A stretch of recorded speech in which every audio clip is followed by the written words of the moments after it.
Hola a todos y bienvenidos a un nuevo video en mi canal. Yo soy Dazevenz, gente, y hoy estamos aquí porque al parecer hay update de Halo Infinite, la update de invierno, y pues hay vista previa, así que ya salió el video, vamos a verlo, vamos a ver qué trae la update, y me parece que sí está en español ahí los subtítulos, así que cool, está cool eso, vamos a ver.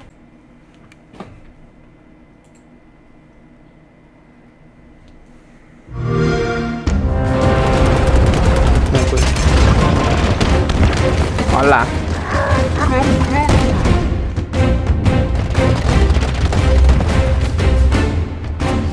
The Winter Update is our holiday celebration of all things Halo. We're delivering our Campaign Network Co-op, our Forge Open Beta. We're shipping a whole bunch of cool things inside of our free-to-play multiplayer product. It's all free, coming out on November 8th of this year. A partir del 8 de noviembre, ok. Bien, güey, cascos clásicos de Reach. So for the winter update, we're releasing 2 new maps, a new mode, a 30-tier battle pass, 2 events, and match XP. Pase de batalla. We have 2 official Forge created maps coming in the winter update. There are 2 multiplayer arena maps. One's called Argyle and one's called Detachment. Detachment has the first teleporter that's in an official Halo Infinite multiplayer map. Okay. From a gameplay perspective, having something where really a teleporter plays to like a flank or like kind of an assault on a position in a surprise way is super cool. And like I think the way it really worked into that map played out really well and adds a lot of counterplay to like people hanging out on the island and camping that space. Argyle is cool because me gustan los mapas, gente. La verdad están buenos, central yard, and it has y la neta really de eso nada flank routes around the sides. And so you can go like really just frontal assault and try to push your way in, or kind of be a little sneakier around the sides. Having this big kind of central courtyard has created a lot of really cool gameplay that feels different than a lot of things we have in Infinite so far. The new mode in the winter update, Covert One Flag, is our first asymmetrical mode. One team is the attacker and one team's the defender. The attackers have unlimited active camo at their disposal, and then the defenders have the threat sensors. And so they're kind of, you know, spotting, and it plays like a cat and mouse game, which is really fun. One of the biggest pieces of feedback that we've gotten since we launched is that people really want a system that gives them points, XP points, for just playing the game. The new Match XP system actually rewards players for playing as you're playing matches. Más experiencia por jugar. If you win, gracias, you get a little bit of bonus XP. If you perform well, you get a little bit of bonus XP. Si ganas, te van a dar más. And we're trying to tune that system so that it actually gets you moving through the battle pass a lot quicker than we have in the past. The winter update has a 30-tier free battle pass that is full of really fun stuff. That battle pass is full of rich stuff. Some player favorites like the CQC and CQB, armor attachments with knives. It's really, really cool. And again, it's free. We also have 2 events. Y recalco, es gratis. The one in December is called Winter Contingency 2. And then in January, we have the Joint Fire event. I'm excited for folks to jump in to start enjoying the new additions that are coming with the November update. Ok. Eso era del multijugador. A ver, campaña, cooperativa y repetición de misiones. Being able to play with your friends, do all sorts of cool and fun things together that you can't do in single player. And with Halo Infinite, we've made this much more expansive, wide open world. And with the release of Network Co-op, I'm just looking forward to people jumping in with their friends, exploring the world, having fun with our sandbox, just mixing it up and getting into that crazy, over-the-top. O sea, están hablando de que pues campaña cooperativa, lo que querías. With your friends, any progress made is saved. So it's not a case now where you and I are going to get together, we're going to play, and we're going to play your game. What we're going to do is start everybody at the place where the furthest behind player was in their individual save file that they picked. Nobody misses any of the campaign. Nobody's breaking the sequence. You're still getting to experience the full story in order. Objects are the same way. Collectibles, you know, data pads, even Spartan cores. So if you've collected a Spartan core, let's say, and I haven't, when we go to that Spartan core, it's still interactive. And any one of us can activate it to collect it. Those who haven't collected that particular Spartan core, they get it. And a fun little feature specifically regarding skulls is at the beginning of the fire team when you're setting it up, the set of skulls we'll have to choose from is all the skulls that everybody has brought. And so it's a bit of a bragging moment from you. You know, you can say, yeah, birthday party, that's mine. with moving to a semi-open world Halo game, we wanted to make it so that you have this ability to go explore, find things, go take on an outpost or a base or something like that, however you guys want to do it. You know, it's like, hey, you go take that tower, we're going to go take this tower, you know, and you can split up and do your stuff. But there is a limit because it is a co-op game, so it's not the idea that we're being put into a world and you all just go do your own game. The idea is to play together. That's the focus. If you're in one of our interior maps, these are more of the linear, traditional Halo style levels. As you progress through the level, if someone in the fire team is too far behind, then they'll be brought up with the rest of the team. When you're out on the ring, what we have is a radius space system. We went to the largest base that we have in the game, and then basically made the space double that. So you have tons of room to go outside of that, come back, lots of room for aerial vehicles. Unlike previous Halos, you don't lose your weapons when you die in this one. You respawn with the same stuff you had when you die. So there's really not a mechanical penalty other than the respawn time, and your teammates have to be safe to spawn on. We're really diminishing sort of the domineering nature of the fire team leader, you know, because it is no longer the idea that we're playing the fire team leader's game. Everybody's playing their own games. Anybody can skip a narrative sequence. Anybody can pick up objects in the world. Anybody can trigger a mission replay, fast travel to a new location, trigger those kinds of things. A fun one is when you open up the TAC map and you place a marker, anybody can turn that back off. Griefing is a very important aspect of co-op. You can kill each other, which can be fun as well. Load everybody up into a Razorback and then just drive off a cliff and giggle the whole time. And then, of course, we've also got a bunch of new achievements, both for co-op and mission replay, that emphasize either playing together with friends, or in the case of the replay achievements, going back and revisiting parts of missions that you couldn't have visited before we had the mission replay feature. One of the achievements is basically you got to take out a certain number of enemies with a gravity hammer hanging outside of a vehicle. Which is pretty fun. The team here at 343, we've been working really hard on campaign co-op. We're excited to get it into your hands and see what you guys can come up with, see what kind of fun you get into.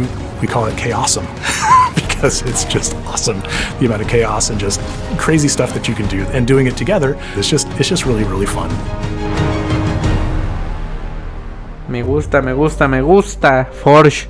As part of the free winter update, we're super excited to release the Forge Open Beta, our most powerful Forge tool yet. Wow. Ever since Halo 3, Forge has been the way that we unlock all the creativity of our players. Allows them to jump in, make their own maps and modes, whole new experiences. When Forge launched, it was a cool tool for the community to start playing with maps and having influence on maps where spawners were moving some objects around. It wasn't quite a fully robust tool set for building levels yet. And that's where it's kind of evolved to and then beyond. Now it's like its own little game editor. With the release of the beta, we're inviting everyone to participate in Forge. And the good news is all the work that you do on your maps and modes and anything else inside of Forge, that's going to be saved and continue on. Basically, how Forge works is you go into Forge and you place a bunch of different kind of objects to create a space where players can play in. And then you decorate it with different materials or colors, lights, VFX, and audio. And they can then save them, they can share them, and then play them with other players. Even if you're not intending to play Forge, Forge has a lot to offer you because all those players who are making stuff with Forge will be available to you. And so you'll be able to create custom games and play that content with your friends. Our Forge system that people are going to experience with the winter update is at a whole other level. Like, there's nothing that we've done with Forge like this before, and the type of content that people are going to be able to make for Halo Infinite is insane. In Halo Infinite Forge, we've increased the object count to around 7,000 objects. In Halo 5, for comparison, it was 1,600 objects. As a forger, I think the thing that's going to surprise us a lot is be able to scale objects. Like, for example, like these objects look like these massive pipes are running underneath ground for this facility. It is literally just a small cable or a hose that he's scaled up and changed material on. I personally think scaling is going to be changing a lot of how these maps are going to be looking visually. It's going to blur the line from a Forge map to a dev quality map. I'm excited about a lot of things, but I think I'm most excited about the visuals from language. You know, this is the deepest players have been able to get inside our code or scripting language. Even if you're not familiar with visual scripting systems, it's really easy to get started, to start to recombine things. You can drag nodes into your scripting space and draw out the events and the functions that you want to do in your map. We've been able to get you a lot closer to the systems. We've got over 100 different nodes that I could only dream of back as a player in Halo 5. I'm very, very excited to be able to offer these to players, like things that I wanted to do before, and you know, finally we get to do them now. You know, whether it was Griffball or Infection, a whole bunch of things that are now core to Halo, all came from mode work inside of Forge. And I think with the new visual scripting system, players are going to have the ability to do even cooler, more interesting things than they've had a chance to do in the past. That's going to be super exciting. Güey, o sea, están jugando ahí en mapas creados en Forge, se ven mamalones. Forge launch will be supporting 6 canvases, and moving forward, esos mapas supongo que son creados específicamente para Forge. The canvas diversity we have is pretty fantastic. In fact, we have a player requested canvas, which is blank, which is just an empty canvas. So no matter what kind of experience you're trying to create, the canvas backdrop, well, we've got your back. We're super excited to bring Nav Mesh into Forge. Nav Mesh is basically data that Spartan bots rely on to navigate a map. Okay, o sea, vas a poder configurar bot support has eso. appeared in Forge in the Halo series. Vas a poder It always just blows bots, me away, people's creativity, taking things that we've done and making them new again with their own imagination. We've already seen a lot of amazing content being created by the community and our Forge Council. It's super encouraging to already see before we've even released this what this thing is capable of, and the amount of content that they're going to be able to create. It's kind of unstoppable. The Forge Council is already making a wide variety of experiences. Really amazing arena maps. Ese mapa, loco, ese mapa yo lo quiero jugar. Once Forge releases, we're really going to be watching what comes out, because we want to find the cool, the best of, right? And surface those things to players in any way we can. The more we can take those things and kind of put them up on a pedestal and inside of the rest of our game and kind of let the rest of the community play them, that's super cool. And that's really the heart and spirit of what Forge is. What people should expect with Forge is that, much like the rest of the game, it's just going to continue to grow and evolve as we add new game modes and new objects with Forge, or just, you know, in our suite of modes in general. We'll be bringing those things in Forge and adding some of that scripting functionality so that the players will have access to all that kind of stuff. Forge is going to evolve based on what the community wants, right? We've already started a good dialogue with the Forge Council. They've given us some good feedback. Once Forge goes live, I'm super excited to hear what the community says, because that's going to be our North Star in terms of what Forge turns into. On behalf of the entire Forge team, we are so excited to see what the community makes with Forge. It's been a long journey, and we're excited to finally share this with you. I think this is the start of a new part of the journey of Infinite, and where we continue to evolve as a service, and how the game will continue to expand alongside of the community as we keep releasing new features and making the game crazier and more fun. The Forge Open Beta is available on November 8th, along with Campaign Network Co-op and Mission Replay, and some great additions to our multiplayer experience. All part of the Los mapas. Ok. Me mamó. Me mamó. Gente. Bueno, espero no hacer este video tan largo, pero wow, o sea, la verdad sí estoy emocionado. Desgraciadamente hemos tenido que esperar muchísimo para este contenido, pero muchísimo. Pero ya va a llegar, gente, ya va a llegar. Paciencia, paciencia. 8 de noviembre, recuérdenlo, o sea, tienen que estar al tiro ese día.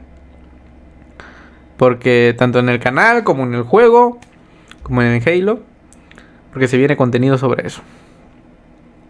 Personalmente, Forge no lo utilizaba tanto, pero sí lo llegué a utilizar en Halo Reach, sobre todo. Entonces esperen ahí uno que otro mapilla, no sé, partidas en Forge. O sea, ya quiero que esto llegue, gente. Sobre la actualización de invierno, la espero con ansias, la verdad, gente. Pero pues nada, gente, yo me despido. Yo soy Dazevenz y nos vemos en un próximo video de Halo Infinite. Chao, gente.